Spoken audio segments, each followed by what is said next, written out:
here with Hawk captain Langston Galloway, 20 points in the season-opening win over Yale. Langston, how's it feel to get out in the court and play a real game? It was definitely exciting. I mean, we definitely went out there a little jitters, but we went out there and executed and we got the win. Now you guys are taking part in the Coaches vs. Cancer Classic, a very important organization to your head coach, Phil Martelli.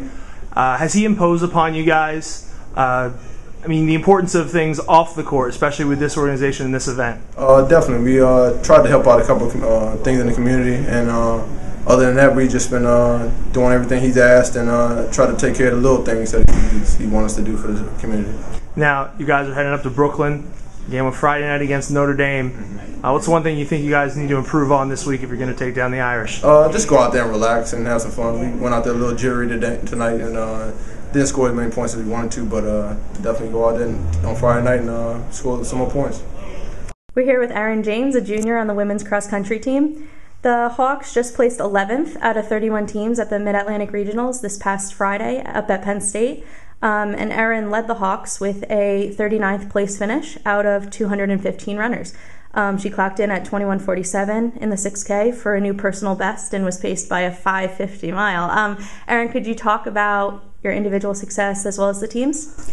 It's always exciting to have a great race, and it's a good reminder of why we go out there and work as hard as we do every day. But the 11th place team finish was kind of bittersweet because it just confirmed how well we are all doing with our season. But all season we have had obstacles as a team, and it again came up this weekend with Emma Slattery having a rough race when she's usually our strong and powerful leader. So it's been tough not having our stars all align every race, but we're excited for ECACs this weekend to get that opportunity one more time to show everyone what we can all be, hoping that we all can be at our full strength finally and come together. Speaking of obstacles, you are coming off of a knee injury earlier in the season. You've only been able to run the last 4 races, the previous 4 races, but you placed in the top 5 for St. Joseph's, all 4 times. Can you talk a little bit about, and you keep getting faster and stronger, it seems like, by your times. Could you talk about coming off the injury? Coming off the injury was kind of unclear. You never know how your cross-training is going to affect you, and you feel like you've prepared so long, and it could either be the doom of your season and you never get what you want out of it, or you can luckily really see the benefits of being in the pool every day and working as hard as you can. And it's just, you have blind faith, just hoping that it does what you want it to do. And I've been really fortunate in that I have still had a good season, even though I was cross-training for about 3 months with this knee injury.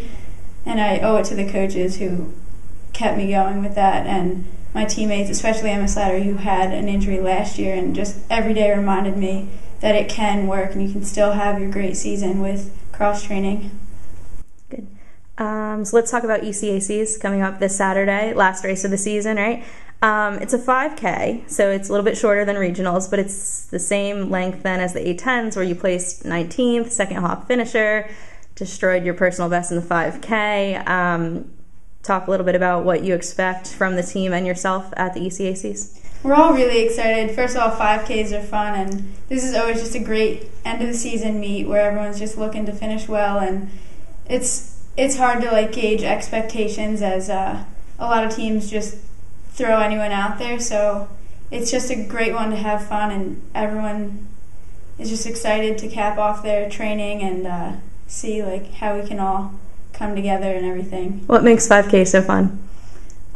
It's a little less daunting than a 6K, and we did 5Ks all throughout high school, so it's something we're a little more used to. We're here with Jon Mazzio, senior captain on the men's cross-country team. Jon just placed 33rd at the Mid-Atlantic Regionals up at Penn State this past weekend with a time of 31:14, helping lead the team to a 7th place finish overall out of 25 teams in the field. Jon finished second to Paul Shaleski and Logan Moan also placed. They all placed in the 30s for the meet. Jon, could you kind of talk about the strategy? Did the 3 of you kind of stick together throughout the meet, or what was the mentality going in?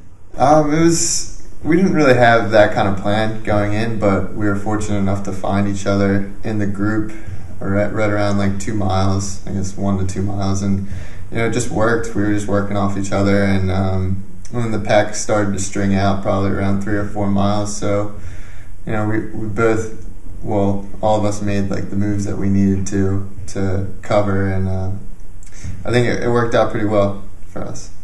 The race was a 10K. You just missed your personal best in the 10K. You just missed beating it by like 2 seconds.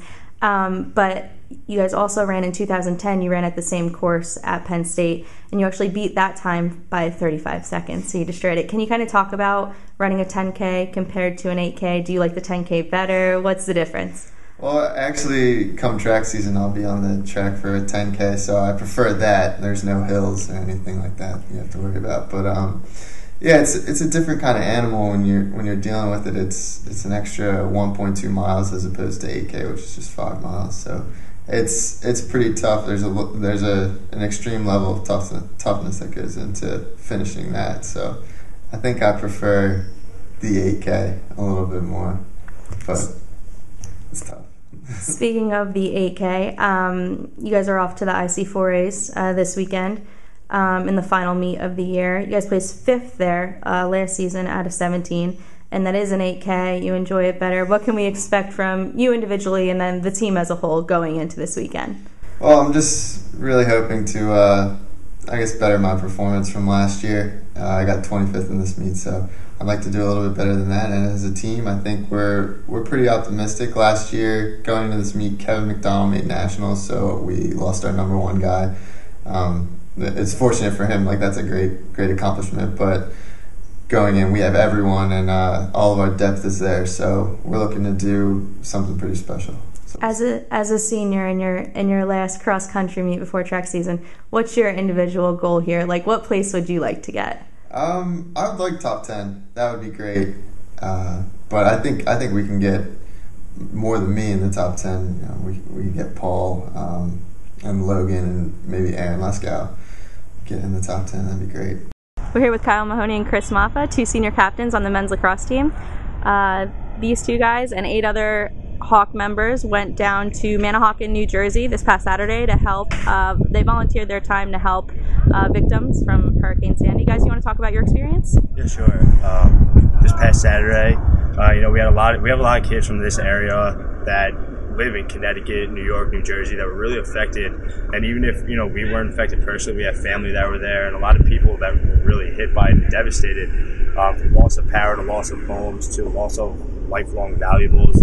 So Kyle got in touch with people that invited us down to come give us a chance to help out, and a lot of guys jumped at the opportunity to give up time during their Saturday.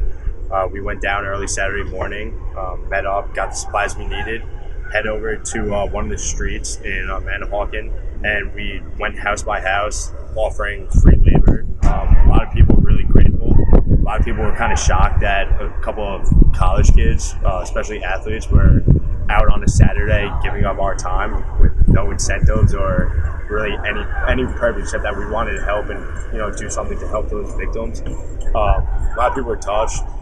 We literally went in. We did everything from demolition to cut up rugs to carry 1 or 2 pieces of furniture out. It was a surreal experience because we literally saw people who lived there their entire lives. People who lived there for just during beach season throughout the summer, who literally lost pretty much everything they owned down there. From clothes to beds to just like memories, photos or picture frames or whatever it was.